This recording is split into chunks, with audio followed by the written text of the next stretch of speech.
Welcome to Boardgame Publisher. Today I will continue on my other video on the state of the market of board game and how, as board game publisher, we should deal with that tsunami of new release, that tidal wave of cardboard that is reaching the retailer shelves. I will make the parallel with video games because I think it's the most close market to board games, and also they have been hit by this phenomena before us, so they have had the time already to analyze it and to look for solutions. We have exactly the same issues, I would say, with board games. We had Kickstarter, we had the lower bar to entry, which led in a huge increase of the market, huge increases in the number of releases, and a huge increase in the number of publishers coming to the market. For video games, if we look at that, we had the Steam Greenlight, which is something which is very much comparable to that. Also we have other stores. We have Good Old Games, we have the Epic Game Store.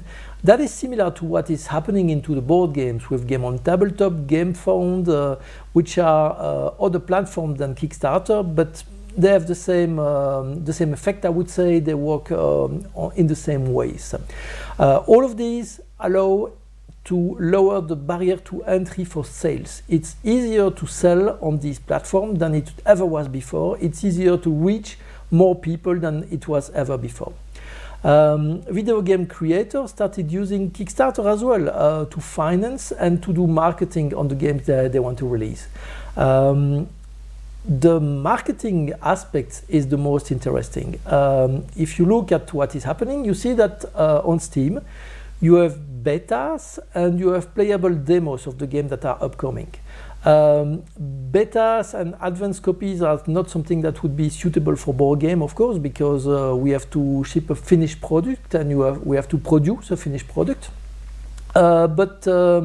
Demos are something that is interesting. A playable demo that can be a print and play, and also, of course, we can have demos through content creators that will make reviews and previews of the game that we release. For video games, we also see that the focus is becoming more and more on the discoverability of the titles. We see the video game creators, trying a lot of different things to make their game visible and to make it so that people can actually find their game into the hundreds or thousands of new releases that they have daily. With board games we have 5,000 new titles each year, and that's a problem. But try video games or app stores for that on phone games or tablet games. You will see that there are hundreds or maybe thousands of new releases each week. So it's an order of magnitude different, and the discoverability is very, very important here. They hire content creators on Twitch, YouTube, Instagram, and all of the other platforms, and try to have content first that will become viral, so very short videos that are funny and that you will share easily because that makes the product visible. They will make demos, they will make strategy guides, they will make analysis on the game, they will have lifestyle content creators that may talk about the game or pitch it. They will pay them for that. It's called an operation, so you pay a content creator to have them mention your product or make some product placement into their normal content to raise awareness about your game. That's something that's very, very developing strongly with video games at the moment. If we look at board game, how can we apply that to board games? Well, first thing will be to start using multi-channel marketing. The time where you could just put an ad in a Spielbox magazine or in a games magazine is over. You have to be in the paper magazines, you have to be placing ads on Facebook, on Instagram, on Twitter, on board game specific sites such as Board Game Geek, of course, and you have to work a lot of different channels to increase the odds that someone will hear about your product into the sea of new releases.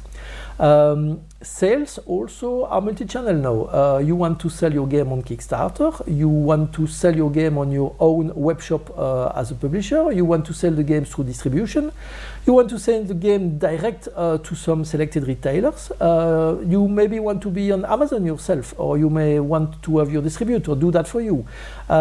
So there are a lot of different channels that you have to work, and according to the game that you are producing, some of the channel will be more or less suitable for your game, so you have to analyze that as well. Another aspect, content creators, that's exactly the same as for video games. You want content creators to talk about your game, you want to pay some of them to release previews of the game or demos of the game. You want to pay some of them for product placement so that your game becomes visible into their content.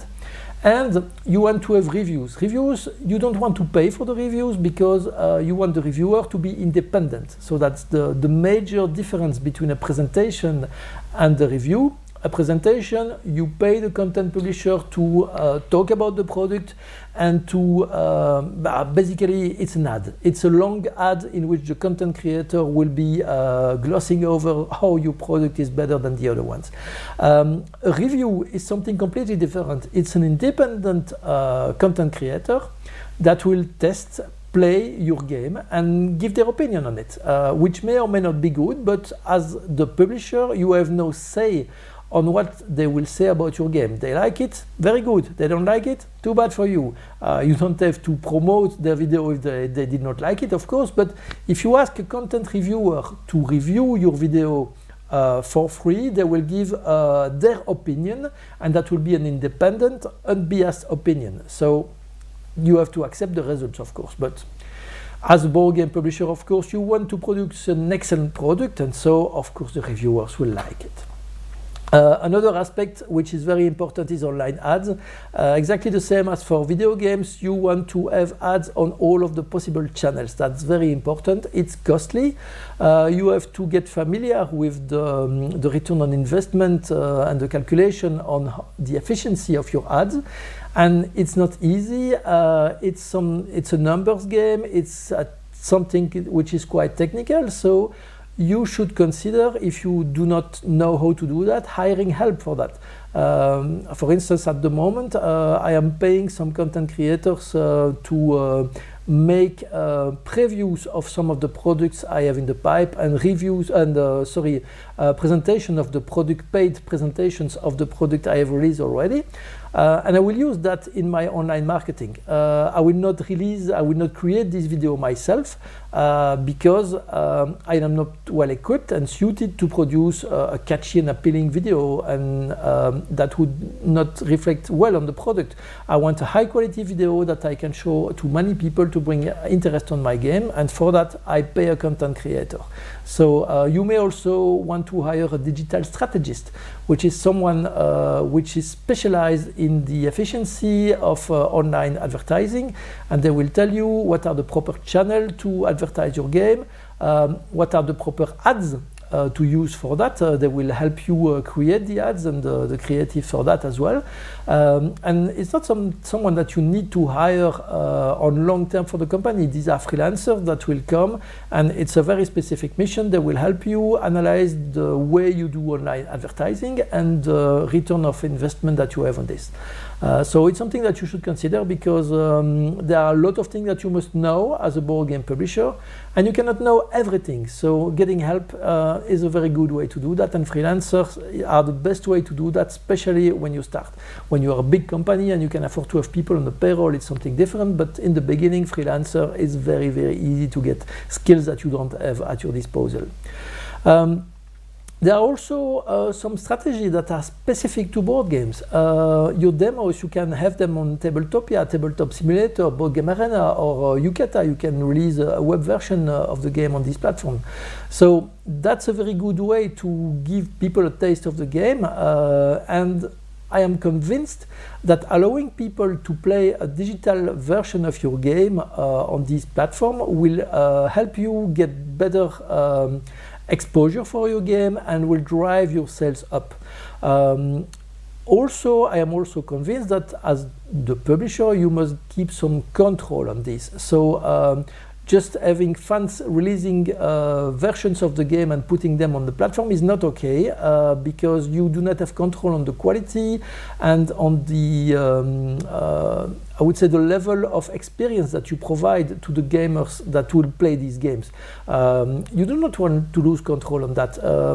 The current technologies, again, Tabletopia, Tabletop Simulator, Boardgame Arena, Yucata, all of the platform that allows you to let people play your game digitally, they allow you to engage with the player and to get direct contact with them. So you have to do that yourself. You can delegate the coding to other people, but the way the games are released on this platform and how they look and the experience they provide, you have to be very careful about that. So that's quite important. Last thing I wanted to say, still into the comparison with video games, I talk about discoverability. If you look at the sources, the industry sources for video games, such as the Game Developer Conference, that's a yearly conference in which people in the video game industry convey together. There are a lot of panels, and if you look at the panels, you can find them on YouTube. It's quite easy to find. They have the Game Developer Conference channel, and if you look at the channels, you have some of the channels where they discuss marketing, they discuss product development, product design, they discuss sales and things like that, and we see more and more panels on discoverability appearing into these, and that's very interesting because most of the lessons and most of the strategies for discoverability of video games apply directly or indirectly with a slight translation to the board game publishing market and the board game market. So don't just look at the board game, look at video games, look at the music industry, look at books, look at movies. It's also something in which we have a huge rise into the number of platforms. You have Netflix, you have Hulu, you have Amazon Prime, you have Disney, plus all of these channels, and a huge amount of new releases, new series, new movies.